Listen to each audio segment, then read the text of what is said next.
The Wire is and was right, guys. We are cooked. And for the older members of my audience, cooked. Has gained traction on social media platforms like TikTok and Twitter. Gen Z loves to remix and reinvent words, making cooked a versatile term. It's used humorously to describe situations that are beyond repair or to call out someone who's messed up. That's what I mean when I say that we are cooked. That was according to hypergogo.com. I've had a lot of time to think about the last episode of The Wire because it's been 5 years since I watched it. So there are some things I would like to say. First and foremost, I think it's brilliant the show made the decision to have Prez's shooting off screen because we can go a multitude of different ways discussing it, just like the press and the people in this show, which I think is the whole point. The first thing you think of is, of course, police training, which is a big theme in this show, or lack thereof, proper training. Prez is and was unprepared for the field. There also might just be an element where he himself isn't equipped for it. He doesn't have the temperament or the fortitude. But I think there's another layer to this whole thing. Prez says when he's talking to Daniels, he wasn't angry, he wasn't afraid. He apparently wasn't any of the things you'd imagine a trigger-happy cop to be, outside of being unprepared. Someone commented on the last episode, I'm trying not to read comments, but when you go into YouTube Studio, the first thing it shows you is unread comments. I wish there was an option where you can mute that setting. Then I went down the rabbit hole and I pinned a comment about the fortune cookie because I didn't think about it all that, well, maybe I did. I think there was a moment where I was like, what does the fortune cookie mean? And I find the fortune cookie very interesting to think about because I believe it's at the root of everything I'm about to say. How it could have just as easily been McNulty in Prez's shoes. And then you have to ask yourself the question, would McNulty have yelled police before taking a shot with all that adrenaline pumping through his veins? We get that shot when McNulty's coming around the corner or around the fence and he's just ready to go. You see it in his eyes. And that shot, that image of him is very intentional, right? He's jacked. It's almost framed like McNulty's the one that's about to see action. And then whatever happens with Prez happens off screen. And then later when McNulty's sitting in the station with Landsman, as Landsman's ragging on Prez, there's this look on McNulty's face. Not only while he contemplates everything that Lester told him earlier in the episode, but I think he knows it could have just as easily been him, which challenges everything that he was saying earlier in the episode about how not many cops can do what we do. A lot of life is just luck of the draw, pun intended. Which is why we need robots to police us and make decisions. Again, I think the decision to leave so much open to interpretation is brilliant because that's exactly what it's like when we read headlines about this sort of thing. We fill in the gaps. We take into account our own biases and our own experiences and our own perspectives because all of that is always left out. Well, that's not true, actually, because nowadays journalism is all editorialized. So we're being told a story, and sometimes we don't even know if that spin is accurate.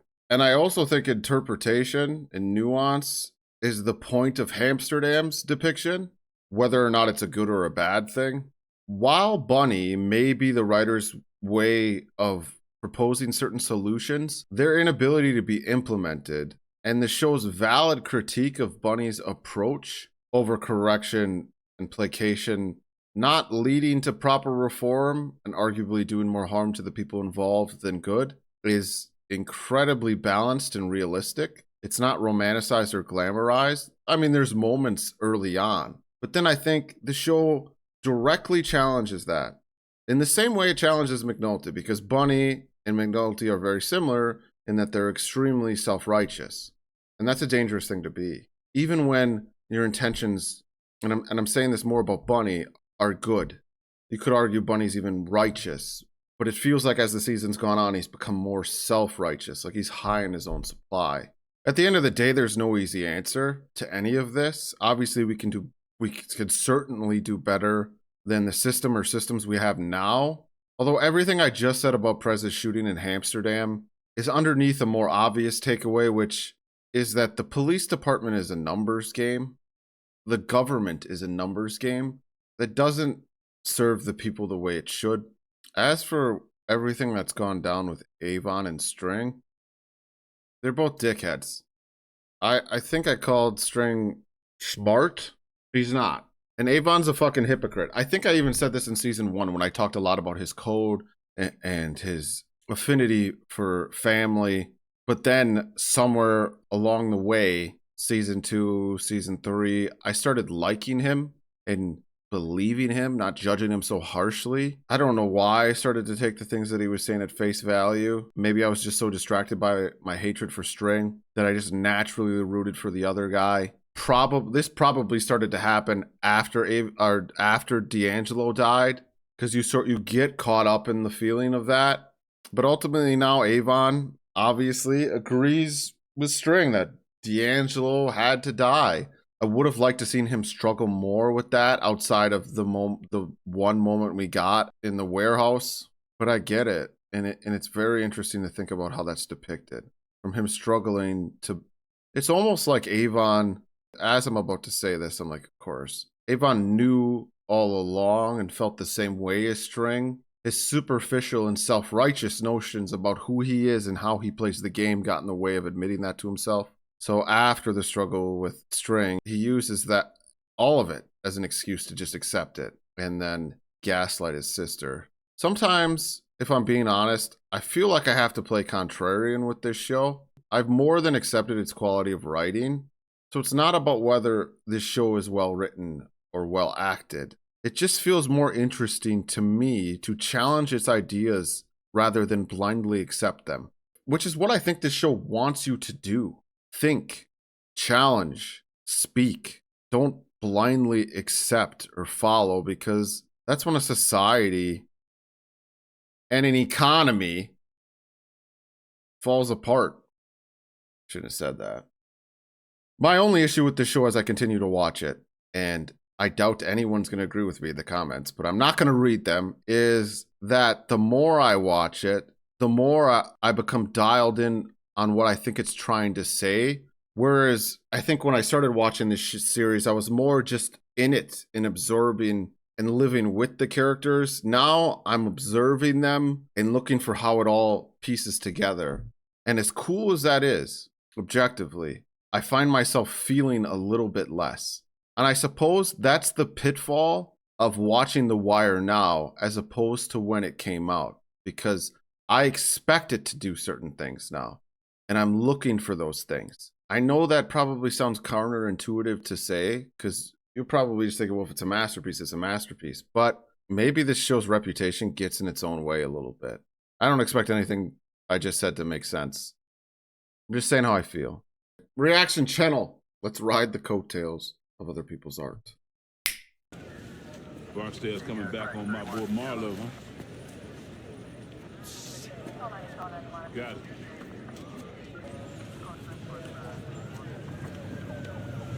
Oh, Brother Mouzone. We are in Baltimore, Lamar. Baltimore, Maryland.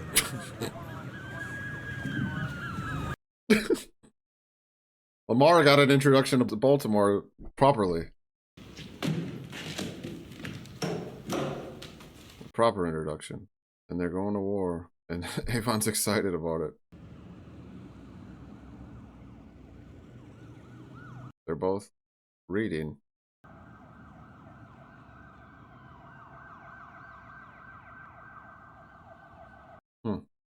Felt like prep. It's terrible hornet's nest. No telling who gonna get stung. Paranoid and shit. Gotta be. Jesus Christ. Yeah, leave it.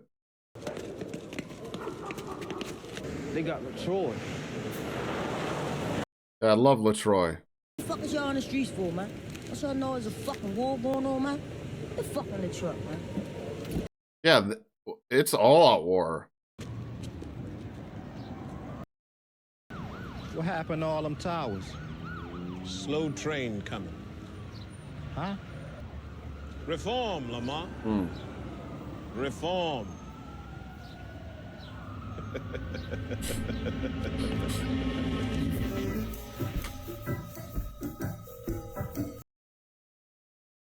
It's a bit of a hammy character, but it's very entertaining.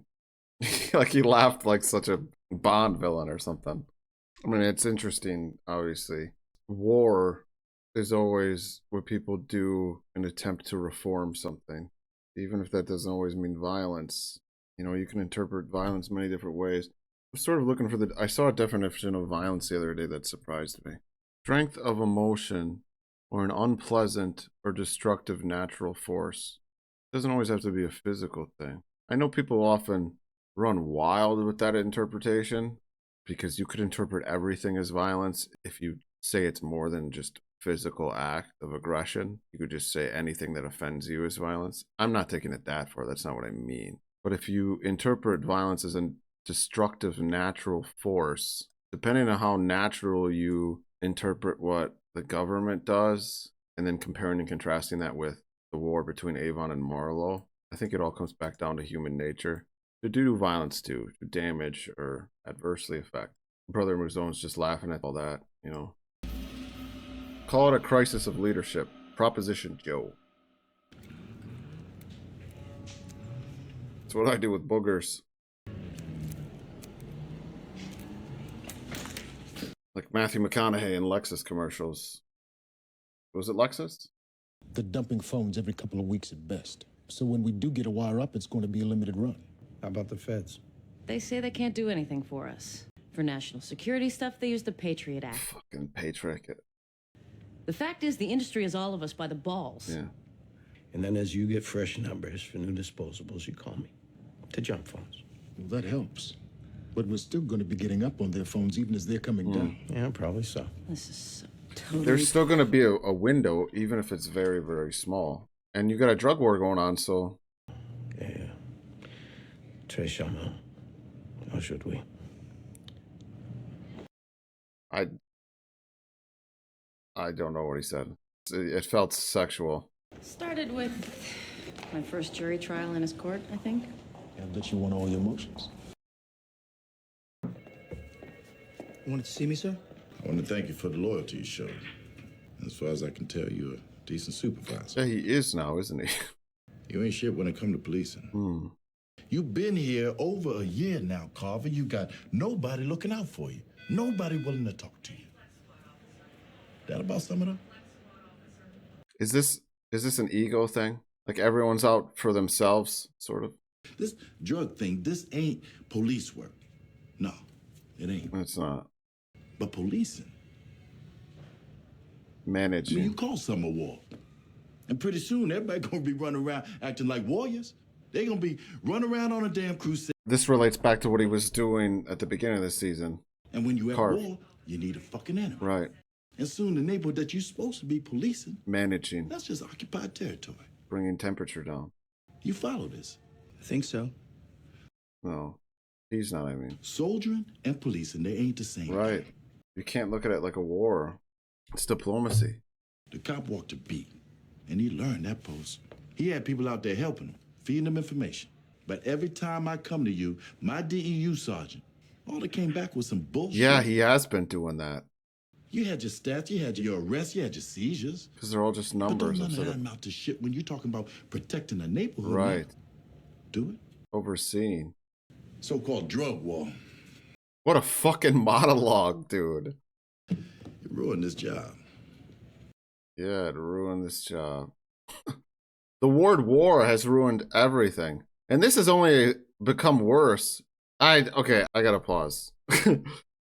This has only become worse, this mentality, right? Look at Carve just thinking about it. Because we do need to think about this. I guess we do victimize ourselves as well. But we do that in order to point the finger and blame other people. And I genuinely believe that the majority of the problems we have right now in this country and in other countries, and I think this is largely a result of the internet and social media and how everyone feels like they're truly on their own island with their own ideas, scratching and clawing to survive, which naturally makes you more inclined to antagonize other people, especially when you're constantly comparing yourselves to other people. Everyone feels like the enemy. This isn't to say that social media drastically impacts situations like of course it does. I mean, I guess I never really took into consideration how the internet and social media has changed drug dealing, or the war on drugs rather. there's just a balance, right, between justice and mercy. And Shakespeare was on top of this shit. There's that one play, Measure for Measure. That was the play. And it's not one that's talked about a lot. It's, a play on eye for an eye. The play centers on the Puritan Angelo, a deputy entrusted to rule the city of Vienna in the absence of the Duke, who instead disguises himself as a humble friar to observe Angelo's regency and his citizens' lives. Angelo persecutes a young man, Claudio, for the crime of fornication, sentencing him to death on a technicality, only to fall madly in love with Claudio's sister Isabella, a chaste and innocent nun, when she comes to plead for her brother's life. Anyway, I remember my professor going on this rant about justice and mercy, right? And how in society, good policing is about finding that right balance. I think the analogy or the metaphor that he used was, imagine a cop pulls you over for speeding. This could apply to any crime, but let's say you're just speeding and you're going 5 miles an hour over the speed limit, maybe for a good reason. The cop pulls you over, you explain to him what happened. Now, he has the option to be understanding and give you a pass or write you a ticket. I think a reasonable police officer who isn't just trying to meet his quota will let you off. I mean, more realistically, let's do 10 miles an hour over or something, where the cop would actually find himself at a crossroads. I think most reasonable police officers, if you're in a state and there is a good reason for you being in a hurry, would let you off. Dickheads wouldn't. But now let's say you're going 20 miles an hour over. You're not talking your way out of that ticket. That would probably be too much mercy. You're going 30 miles an hour, way too much mercy. But if you are just going 5 miles an hour over, 1 mile an hour over, you can't write a citation for that, but 5. Maybe you're going 2 over and the cop goes, I'm going to hit him with 5 because I got a quota this week. That's way too much justice, on the verge of tyranny. And I think this also sort of applies to the political spectrum. I don't want to go too far with this because I'm not trying to piss people off. But if you go too far right, it's way too intense. It's way too tyrannical. It's way too much justice, right? If you go too far left, there's too much fucking mercy. You're letting people get away with everything. There are no rules. It's a free-for-all, right? And that's sort of what Hamsterdam has turned into. So managing a situation, policing, is not only about enforcing the law, but understanding the law, the people that you are policing, that you are writing tickets to. Have a conversation. Be a part of the community. Because otherwise, you're going way too far into the Justice Department of things on that spectrum I just talked about. And I don't think it's a coincidence that Carver was given speeches like he was a dictator at the beginning of the season. And then over the course of his arc this season, he started interacting with the community amongst Hamsterdam. That is his arc this season, and I fucking love it. But I think with Carve, as I'm looking at him thinking about this right now, this realization that damn, the man's having an epiphany, he is seeing that you can go too far either way with it, that there is a middle ground. And what I think Bunny means when he says the drug war ruined everything is because when you start using words like war, when you start demonizing people, you become radicalized. You go too far either way with it. The war, whether it be a cold one or a more real one within ourselves and against one another, that's when things go too far either way. Does that make sense? There was a lot of rambling there, and hopefully I edit it together in a way that makes sense. But I think that in addition to Cuddy, Carver has, I never saw that coming. Carver has probably, in this moment, this is just me saying it in the moment, but Carver might have the most interesting arc this season. God damn it. I hate half of what I said at the beginning now, because how can you not love this? There's so much going on. But sorry if that was a little random that I mentioned the Shakespeare play Measure for Measure. That was essentially what the play was about. The Duke going undercover, becoming one of the people, and then not only witnessing how power corrupts by placing someone else in charge, but then on how our biases and influence who we reward and who we punish, how we do those things. I want everyone to remember why they need us. Some paper reporter been to the free zones, all 3 of them. Oh yeah, Herc called it in. It's begun.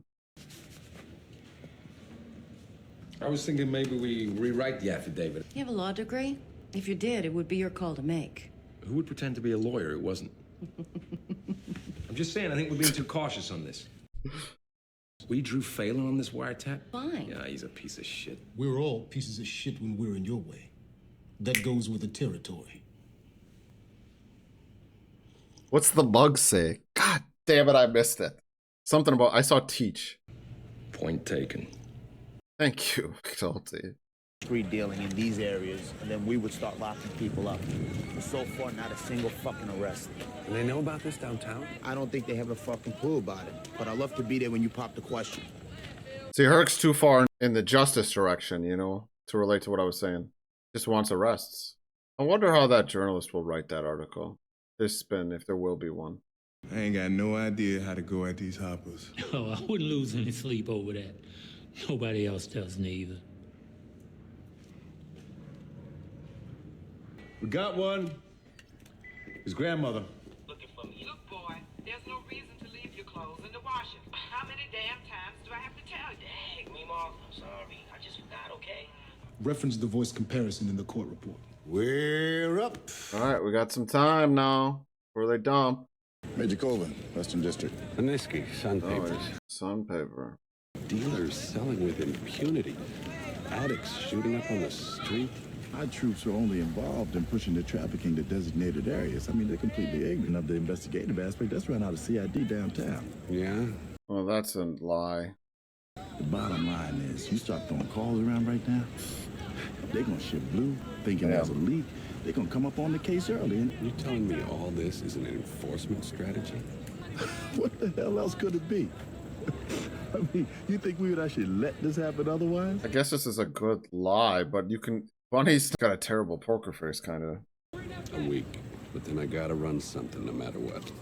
Clean it up in a week, I guess. Try to. It disturbs me to leave business unfinished. Heard you was shot before you even got started down here. Wait, so did he just go back to New York because he had other things to attend to and now he needs revenge? But with a scar across his face, like so. Well, he knows You Omar. down with this nigga? I know him. He's just looking for Omar, I guess. Can't be anywhere near the game and not know the motherfucker.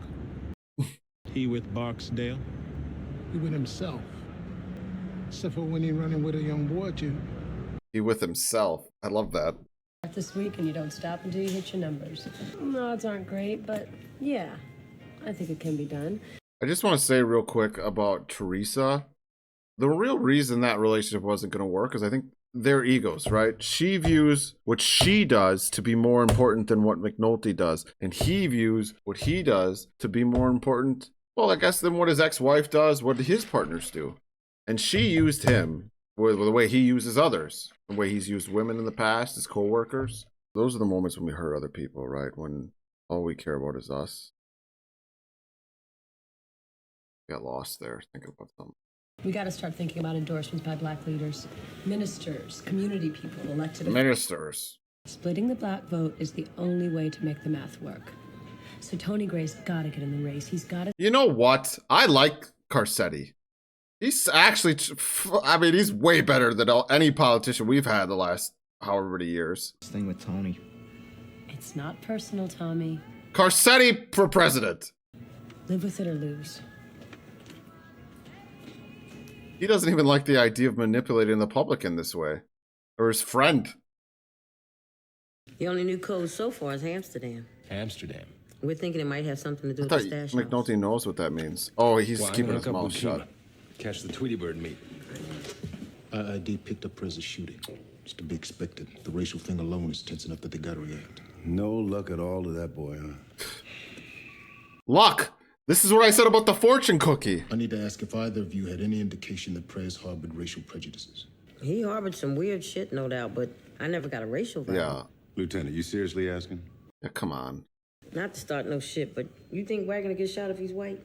Description called for a #1 male. I'm just saying. I mean, the location doesn't help. The demographics of the area. But no, he probably doesn't get shot if he's white, honestly. But that's a cracking and packing issue, guys. For sure. Tompkins up on McCullough. What the funeral home? You mean to tell me all this time you had a scope on them clowns and you ain't let loose a mumbling word? I caught myself looking out for you. Your chances of going up against that mob and coming back is as slim as a car. Oh man, he loves you, Omar. He's looking out. I can't help that now, Butch.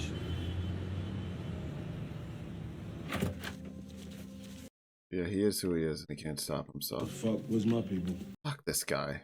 Pull him. Hide new muscle. Slim Charles, when the fuck? Look, I've had spoiled for me that I know String dies at some point. It's got to be this season, right? He's going down. Muzone's gonna do it. That makes sense now, for sure. Slim said to stick to you for protection.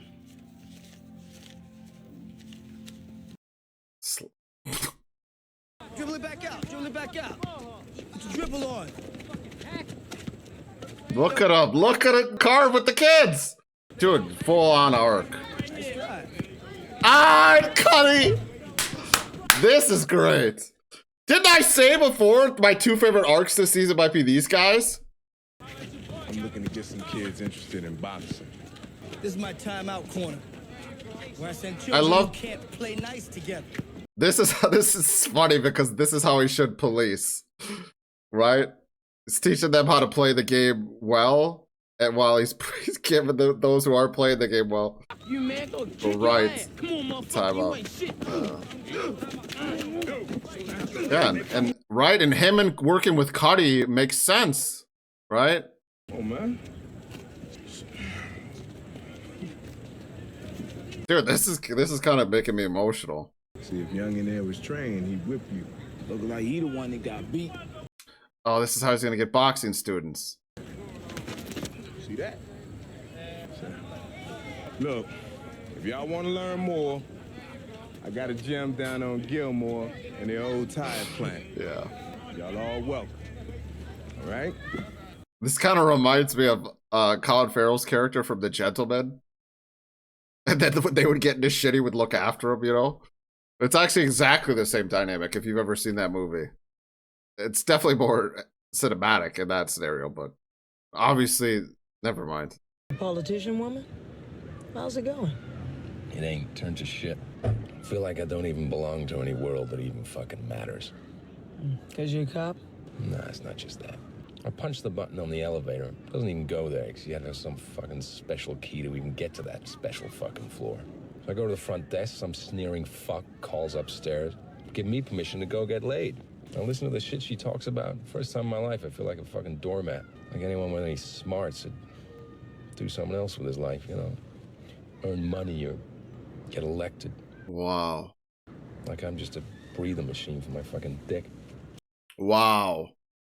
And she looks at me like I'm some stupid fuck playing some stupid game for stupid penny ante stakes. A big fish in a small pond. She fucking looks through me, Kima. Yeah. Yeah. This is sort of what I was talking about before, about them and their dynamic. He wants so badly to be important.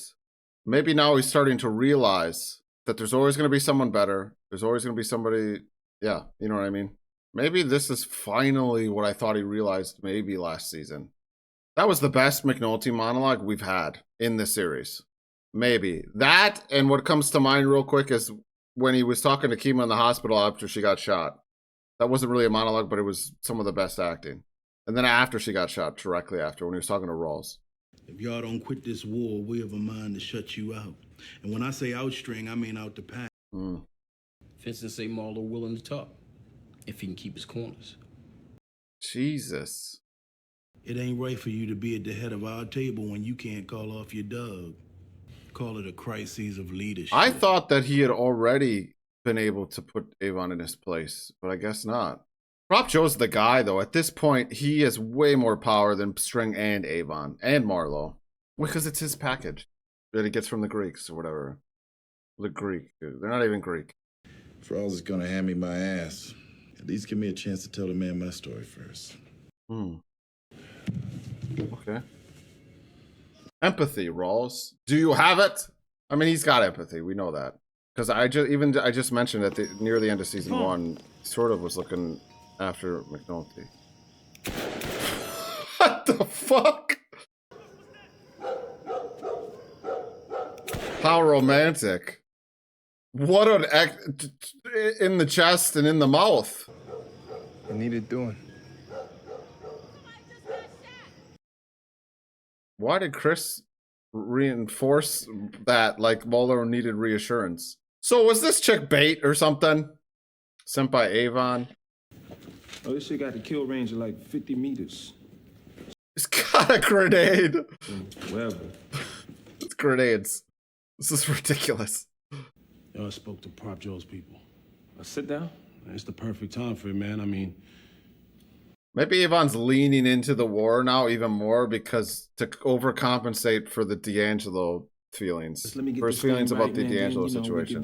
Right. Maybe that's how he writes his. Look at you. Fucking shooting dope without a fucking needle right now. Yeah. It is. Oh shit, it just got bright in here. Let there be light. I gotta pause and figure out. I gotta readjust this. What I was gonna say before I push play again is Avon, his drug is the game. This aspect of the game. His world. The game in his world. He's trying to fill that hole. That motherfucker. He good. What happened?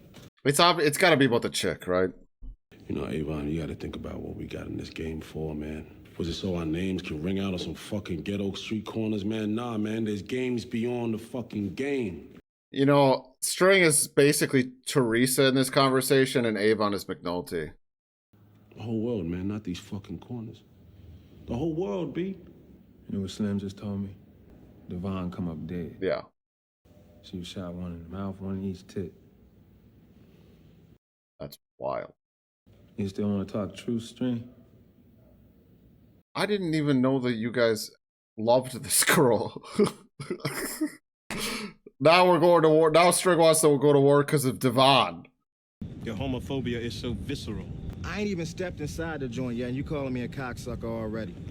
Oh, Zone's progressive. Was I supposed to know who Devon was prior? So I didn't recognize her when she first met Marlo. It's gotta be a three-way, and Tony's gonna go this time. Tony's my oldest friend on the council. Well, couldn't you go talk to him first? Maybe you should. You know, may the best man win. That's Truth is good. It's strong, better to catch him out off guard. Wants to run on education. I mean, you run on crime is the way to win. Where'd you go with that? He's right. If I level with Tony and he gets out, then I can't win. I need him in the race. Because he's an easy person to beat right now. God damn. I like how he's struggling with the loyalty aspect of this because we've been talking a lot about it in this episode. Really do. Yeah. Wow, this is empathy, like true empathy. I mean, he's gonna slam him. He's gonna destroy him. But at least he's struggling with it. Eventually he won't, but at least he is right now. And eventually he'll just become desensitized to this whole thing, and then he'll be president someday and won't care at all. Never mind.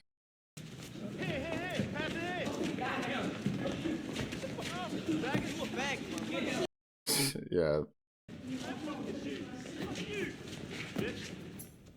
We clocked the meet with Tweety Bird, stayed on him overnight, tracked him to a possible stash house. What happened?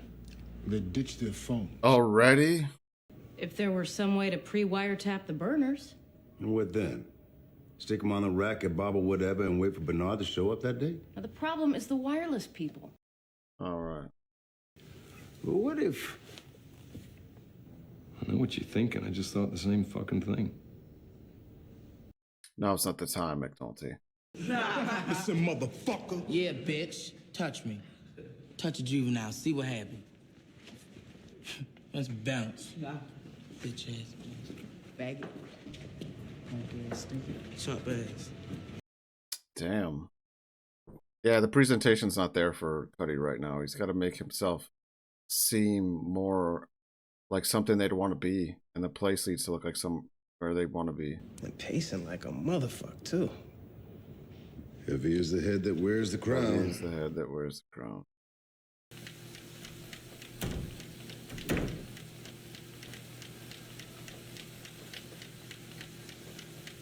I like how we're not in the room with them.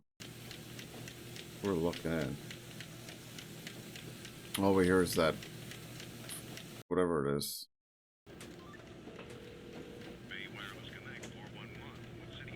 Baltimore, Maryland.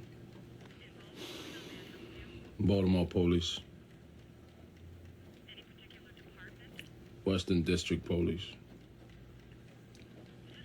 This is how he's gonna get rid of Non-emergency. Avon.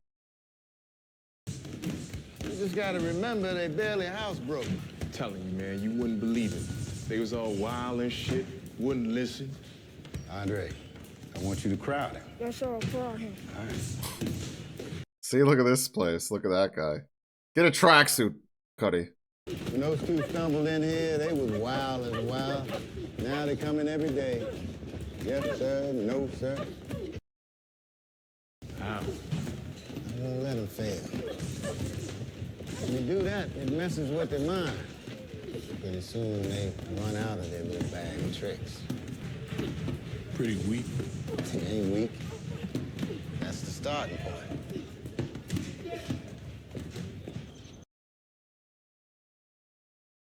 I love it, dude.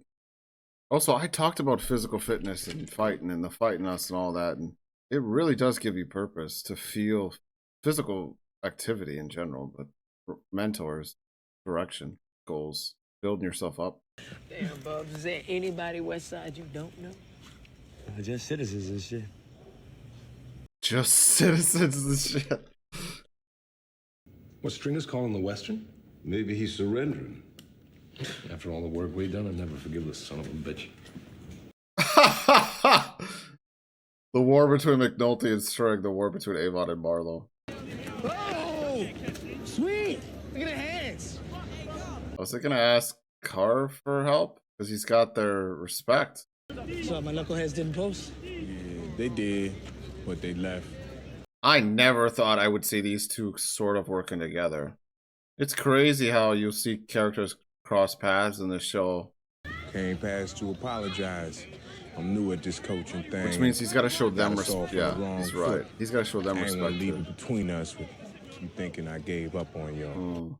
We the one bailed out on him. I'm here now. There's sort of a defense mechanism to be like, fuck you, you know, I don't need you. I'm good on my own. Yeah. Yeah, man. You're never more defiant than when people give up on you. If you're looking for precedents, Your Honor, there aren't any. It's circumstantial PC at best. She crossed her legs. What the hell? Let's do Quite the legal mind.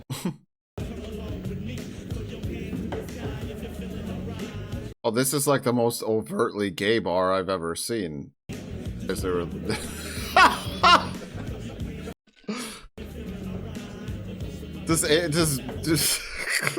Does Omar just hang out here? Buy you a drink? Why the fuck you coming up? What are you doing here, Nick? We cut to it, Sabaka. Rawls! What? What? What?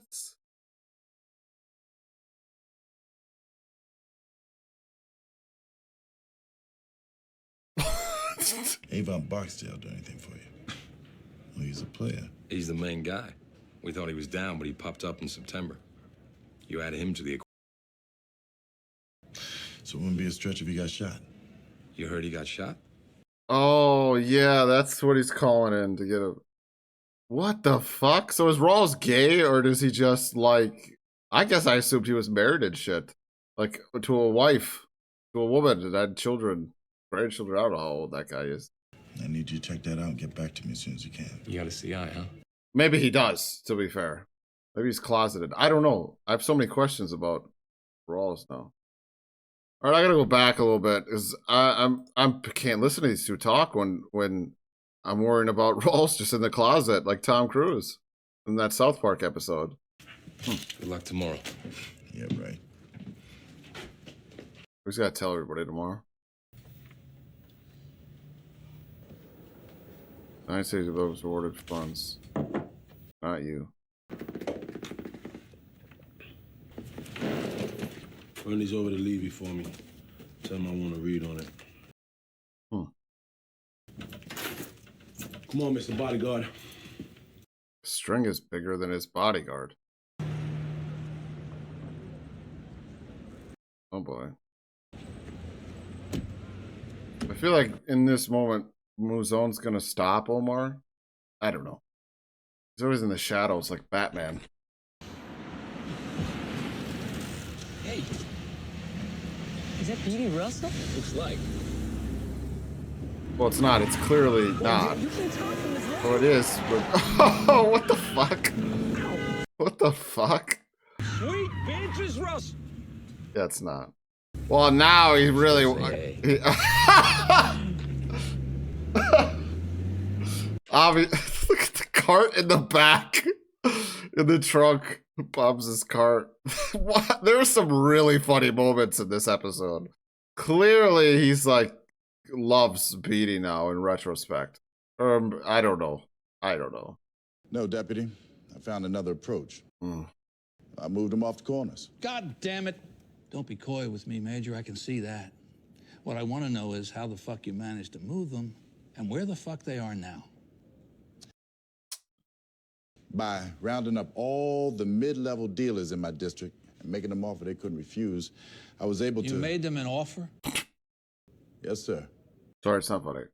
One of 3 designated areas where drug enforcement was not a district priority, or they face the wrath of every able-bodied soul in my district. The look on Rawls' face, like, what in the hell is going on?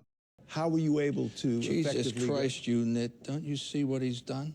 Legalized drugs. He's legalized drugs. I elected to ignore them. You lost your fucking mind. He's lost his fucking mind. You, in my office. Now. Oh, it's Bernard's girl. I don't even know her name. She's a go. Showtime, Bubs.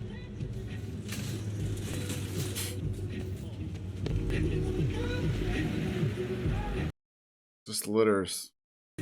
Sister Squeak. Bottom bubbles. Oh, he knows her. That's right. Bob's is smooth. Like, really smooth. How's he doing? Talk a cat off a fish cart. Yeah. Like, he's an extremely likable guy. You can imagine a world where, or the life of Bubs being that kid that everyone liked. Class clown. Maybe not even class clown, but just everybody was his friend.